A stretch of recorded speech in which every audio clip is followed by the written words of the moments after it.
पहले कराए थे राम के रूप, और राम की तरह जो भी रूप चलते हैं उनके बारे में बताया था। राम पुल्लिंग और एकारांत है। अब आता है हमारा हरि। हरि शब्द देखिए, हरि शब्द क्या है? पुल्लिंग है। हरि शब्द पुल्लिंग, हरि शब्द पुल्लिंग है, पुल्लिंग है। और पुल्लिंग के साथ अब मैंने बताया था कि कारांत शब्द ढूंढने के लिए लास्ट के अक्षर पर जिसकी मात्रा है, किसकी मात्रा? छोटी ई की मात्रा, तो ये क्या हो जाएगा? इकारांत। इकारांत शब्द हो जाएगा। हरि पुल्लिंग शब्द है और इकारांत है। जैसे हरि के विभक्ति एक वचन, दो वचन, बहुवचन। हरि हरि हरे, हरिम हरि हरि, हरिणा हरिभ्याम हरिभि, हरे ये हरिभ्याम हरिभ्य, हरे हरिभ्याम हरिभ्य, हरे हर्यो हरिणाम, हरौ हर्यो हरेषु, हे हरि और हे हर्य। ये इस प्रकार हरि के रूप चलते हैं।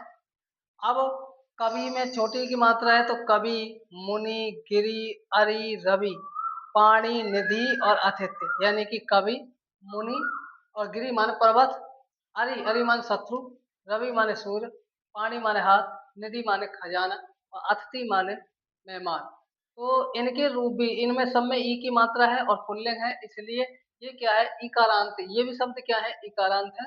और इनके भी रूप हरि की तरह ही चलते हैं। जैसे कवि का लिखते हैं तो कवि, कवि में एक वचन में प्रथम विभक्ति में क्या है? विसर्ग है, तो इसमें विसर्ग लगा देंगे। दूसरे में कहा है बड़ी की मात्रा है तो कवि इस तरह से। चौथे में क्या है? कवय, विसर्ग लगा, इस प्रकार से। बहुवचन द्वितीय विभक्ति में,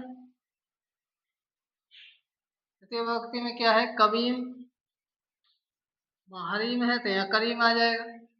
यह क्या है? बड़ी की मात्रा कवि भी आ जाएगा। यह क्या है? हरिन है तो यह क्या आ जाएगा? कवि। इसी प्रकार इसमें तृतीया में हरिणा है, उसमें इसमें क्या आ जाएगा? कवीना। इसमें क्या आ जाएगा? कविभ्याम। और इसमें क्या आ जाएगा? कवि भी। ऐसे ही बनते चले जाते हैं सभी रूप। आगे ऐसे ही इसको बनाते चले, कवि के, मुनि के, सारे शब्द इसी प्रकार से। तो ये थे हरि शब्द के इकारांत। और ये भी क्या है? इकारांत, क्योंकि शब्द के पिछले अक्षर पर जिस अक्षर पर जो मात्रा होती है वही कारांत शब्द होता है। तो इस पे मात्रा किसकी? छोटी की है, तो ये इकारांत शब्द कहलाते हैं। और इनके रूप भी इसी प्रकार चलते हैं जैसे हरि के चल रहे हैं। तो इस प्रकार से हमारे इकारांत शब्द जो पुल्लिंग होते हैं उनके रूप चलते हैं। Thank you so much.